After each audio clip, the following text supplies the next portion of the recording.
Di sini saya akan membacakan dari materi kelompok kami yang berjudul dengan demonologi. 1. Pengertian demonologi. Demonologi berarti dari kata Yunani kuno, yaitu daimon dan logo, atau yang disebut logos, yang dapat berarti perkataan atau kata-kata. Daimon artinya roh atau kekuatan yang hebat, yang bersifat jahat. Demonologi juga adalah ilmu yang mempelajari tentang setan dan segala yang terkait olehnya. Demonologi adalah pembicaraan mengenai roh-roh jahat atau iblis.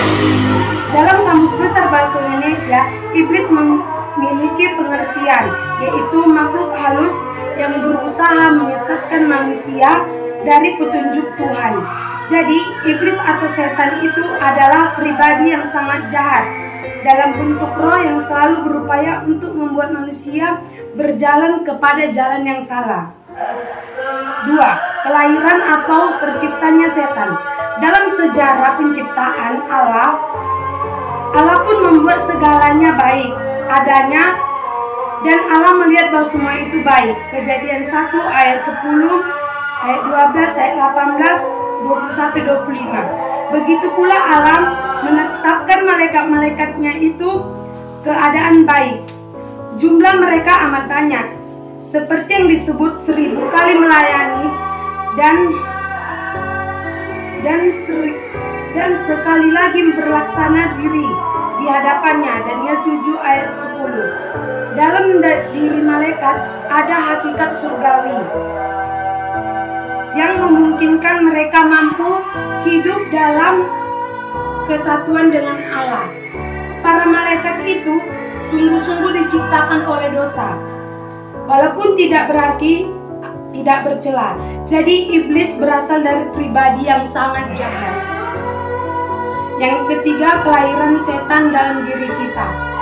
Setan bukan saja lahir di dalam diri orang yang tidak mengimani Kristus, tetapi juga ia mampu lahir pada orang yang disebut anak-anak Allah. Hal ini terjadi karena kuasa setan begitu hebat. Bahkan penghulu malaikat Mikael ketika dalam suatu perselisihan bertengkar dengannya mengenai mayat Musa, tidak berani menghakimi iblis dengan kata-kata hujatan, tetapi berkata, kiranya Tuhan menghindari engkau. Yudas 1 ayat 9 berbandingan dengan 2 Petrus 2 ayat 1. Seseorang yang telah membiarkan disesatkan oleh mereka yang antikristus akan meninggalkan persekutuan iman umatnya. Mereka yang disesatkan karena termasuk anak-anak iblis, karena mereka tidak berbuat kebenaran, yang menanggapi betapa besar kasih Allah akan dunia ini sehingga ia mengorbankan anaknya tunggal. 1 Yohanes 3 ayat 1. Setan akan lahir dalam mereka yang tetap mengaku Yesus tidak berasal dari Allah. Roh itu adalah antikristus. Yohanes 4 ayat 3. Nama-nama setan, yaitu Diabolos, iblis pemfitnah. Yang kedua, Satanas, malaikat kegelapan yang jatuh ke bumi seperti kilat. Yang ketiga, daimon, kekuatan gelap yang menguasai atau merasuki seseorang dan menyebutkan korban dan tuan para musuh. Yang keempat, Zebul, tuan rumah iblis dengan segala kekotoran, dewa lalat, tuan yang menuntut korban dan tuan para musuh. Yang kelima, Legion, menunjukkan jumlah yang banyak dari sepasukan roh jahat. 6. Belial, pemimpin kuasa kegelapan yang tidak dapat bersatu dengan terang, atau dalam arti kuasa jahat dapat mengakibatkan manusia memuja berhala sekaligus hidup dalam perzinahan.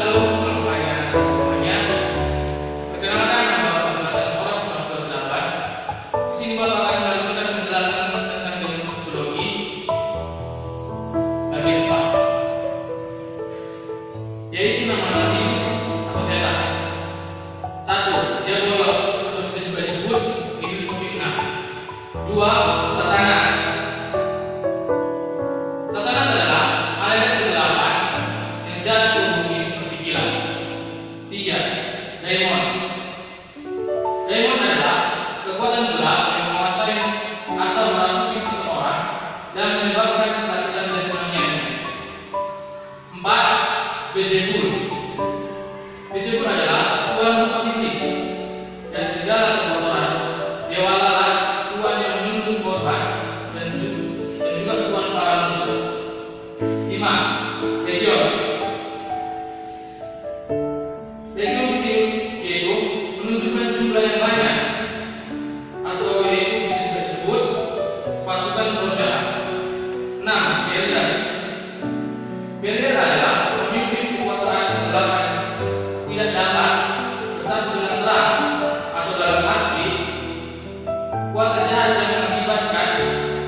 tidak mungkin meluputkan diri dari hukuman neraka.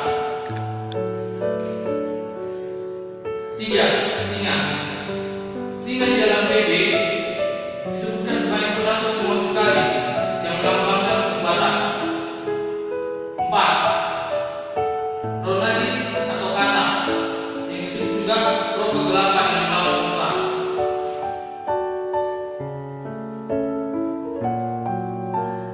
Bagian 6. Tempat kediaman para setan. Dalam tradisi Yahudi, jurang itu dipahami sebagai tempat kediaman orang musuh Allah atau setan. Seperti ditulis, mereka akan dikumpulkan bersama-sama seperti tahanan masuk ke dalam liang yang tertulis di Yesaya 24 ayat 22. Liang jurang yang berbeda dengan tempat para malaikat yang tertulis di Markus 13 ayat 32 adalah menjaga para setan, tertulis di Lukas 8 ayat 31 dan Wahyu 9 ayat 1. Yang antikristus yang tertulis di Wahyu 11 ayat 7 dan tempat kediaman orang mati tertulis di Roma 10 ayat 7. Yang mirip seperti samudera pada bumi yang tertulis di Mazmur 71 ayat 20. Ensiklopedia Alkitab Masa Kini mengingatkan jurang maut dengan Seol, Hades, dan Gehenna. Seol yang dipahami sebagai tempat untuk menanyakan sesuatu di mana dengan para dewa dapat diketahui sebagai kuasa yang dilepaskan dari api, atau tertulis di Mazmur 119 ayat 8 dan Amsal 9 ayat 2. Dan sebagai tempat orang mati harus mengerti sebagai kuasa kematian, sebagaimana diungkapkan diturunkan sampai Hades atau dunia orang mati. Lihat Matius 11 ayat 3. Dan biasanya dikaitkan dengan mati Kristus, terus di Kisah Para Rasul 2 ayat 27 dan 31, atau sebagai malam maut, tertulis di Matius 16 ayat 18. Lanjut. Bagian 7. Jumlah setan. Perjanjian Baru tidak banyak memberi keterangan mengenai berapa jumlah setan itu dalam kerajaan dunia gelap. Namun dari beberapa teks kitab suci kita dapat sedikit menafsir mengenai hal itu. Kita kami menyebutkan jumlah mereka demikian. Maka aku melihat dan mendengar suara banyak malaikat sekeliling tahta, makhluk-makhluk dan tuan-tuan itu. Jumlah mereka belas-belaskan dan beribu-ribu-belaskan. Setan. Bisa juga jumlah setan juga tidak sesuai dengan usaha setan dalam menjerat para malaikat dan para roh untuk menjadi sekutunya. Lanjut. Bagian 8. Sifat-sifat dasar setan. Sifat-sifat dasar setan terbagi 9. Yang pertama, setan mengenal dan mengakui keberadaan Allah dalam Yesus Kristus. 2. Setan takut kepada Allah dan manusia. 3. Setan berdiam diri dalam hidup hati manusia. 4. Setan diikat oleh Kristus. 5. Setan mencintai kekerasan. 6. Setan menunggu waktu yang tepat. 7. Setan adalah pendusta. 8. Kekuatan setan lebih manusia. Dan yang terakhir, nomor 9, setan itu pembohong. Baiklah, saya akan melanjutkan hasil presentasi kami. Kemudian itu ada pekerjaan setan pada umumnya. Pekerjaan setan pada umumnya itu yang pertama, mencobai orang beriman dalam keanugerahan rohaninya, kemudian merampas firman Allah yang ditaburkan dalam dirinya, kemudian membelokkan seseorang dari jalan Tuhan, kemudian mendatangkan sakit ayah dan siksaan, merasuk pada manusia, mendatangkan kekuatan yang luar biasa, kemudian masuk ke dalam hewan-hewan, mendatangkan gangguan pada tubuh, menyeret-nyeret manusia, membanting, membisukan manusia, masuk dalam hati manusia, menguasai manusia untuk melakukan perbuatan dosa, membinasakan tubuh manusia, menggoda suami dan istri, memperdaya manusia dengan memutarbalikkan firman Tuhan, kemudian mencari keuntungan dalam kesedihan orang percaya. Kemudian, bagaimana cara setan menguasai manusia? Yang pertama itu ada obsesio, yaitu mengurung, menguasai, mengikat, dan mengintai. Di mana di sini setan menguasai manusia dengan cara membuat pikiran sesat. Kemudian yang kedua itu ada opresio, di mana itu berarti menindih, melemaskan, menghancurkan, memegang kuat-kuat atau tak terlepaskan. Di mana berarti pelbagai siksaan fisik yang mengerikan, bisa berbentuk penderitaan, kesakitan sporadis yang secara umumnya tidak wajar. Kemudian itu ada infestatio, di mana itu yang berarti merusak, menyerang, menjadikan tidak nyaman. Di mana di sini setan lebih kuat daripada opresio. Roh-roh jahat itu biasanya bekerja dalam diri manusia dan mengikat kebebasan manusia untuk bertindak sesuai dengan keinginannya. Kemudian yang terakhir itu ada possesio, di mana yang berarti memiliki, menguasai, dan menempati. Ini merupakan bentuk kerasukan paling berat yang berakibat bisa berupa dendam dan juga kehadiran setan di dalam tubuh manusia, walaupun gejala kehadiran itu tidak dampak terus-menerus. Kemudian perbedaan demonologi Islam dengan Kristen. Melalui studi ini, mereka juga dapat melakukan apologetika, penginjilan dan pelayanan okultisme, di mana dengan demikian orang-orang Kristen tidak hanya mengerti tentang demonologi Kristen, tetapi juga dapat bertumbuh dan menjadi berkat bagi orang lain. Hasil dari studi ini adalah ditemukan beberapa perbedaan antara konsep demonologi Islam dengan Kristen. Beberapa perbedaan yang signifikan antara lain yaitu Islam mengajarkan konsep jin baik dan jahat, sedangkan Kristen tidak memiliki konsep ini, tetapi mengakui eksistensi roh-roh jahat. Selain itu, Islam mengajarkan bahwa setan berasal dari jin.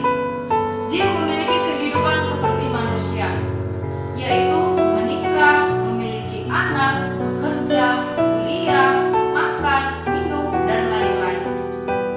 Berbeda dengan kekristenan, di mana setan berasal dari malaikat.